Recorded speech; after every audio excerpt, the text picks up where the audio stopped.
তো বন্ধুরা, আজকে আমি বানাবো একটি ছোট 2500 mAh এর পাওয়ার ব্যাংক। এটা আপনারা ঘরে 100 টাকার মধ্যে বানিয়ে নিতে পারবেন। এটা আপনাদের মোবাইলকে ফুল চার্জ না করতে পারলেও 60 থেকে 70% চার্জ তো করে দেবে। চলুন দেখি এটা কেমন করে বানাবেন। এটা বানাতে এরকম একটি পাওয়ার ব্যাংক মডিউল নিতে হবে। এটা আপনারা আপনাদের লোকাল মার্কেট থেকে 40 থেকে 50 টাকার মধ্যে পেয়ে যাবেন। আর নিয়ে নেবেন এরকম একটি মোবাইলের ব্যাটারি। এখানে আপনারা ল্যাপটপের 1850 ব্যাটারিগুলো নিয়ে নিতে পারবেন। এই সার্কিটের কানেকশন এতটা জটিল না। সার্কিটের প্লাস ব্যাটারি প্লাস এবং সার্কিটের মাইনাস ব্যাটারি মাইনাস সোল্ডারিং করে নিতে হবে, তাহলেই কানেকশন হয়ে যাবে।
কানেকশন তো হলো, চলুন একটি সুন্দর বক্স তৈরি করে ফেলি সার্কিটটা এবং ব্যাটারিটি বসার জন্য। এই বক্সটি আমি যেমন করে বানাচ্ছি এরকম করে বানাতে পারবেন, অথবা আপনাদের ইচ্ছা মতো বানিয়ে নিতে পারবেন। এই বক্সটি বানানোর জন্য আমি সানবোর্ড ইউজ করেছি।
এখানে আপনারা 5 ভোল্টের যে কোনো চার্জার দিয়ে এই পাওয়ার ব্যাংকটিকে খুব সহজে চার্জ করতে পারবেন।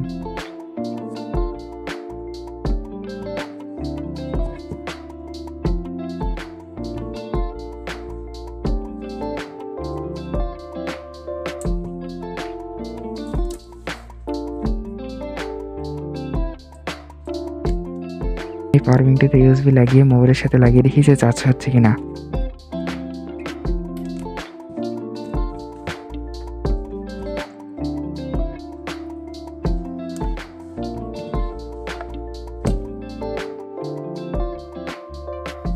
দেখুন এখানে মোবাইলটি অনেক সুন্দরভাবে চার্জ হচ্ছে। থ্যাংক ইউ আপনাদের পুরো ভিডিওটা দেখার জন্য।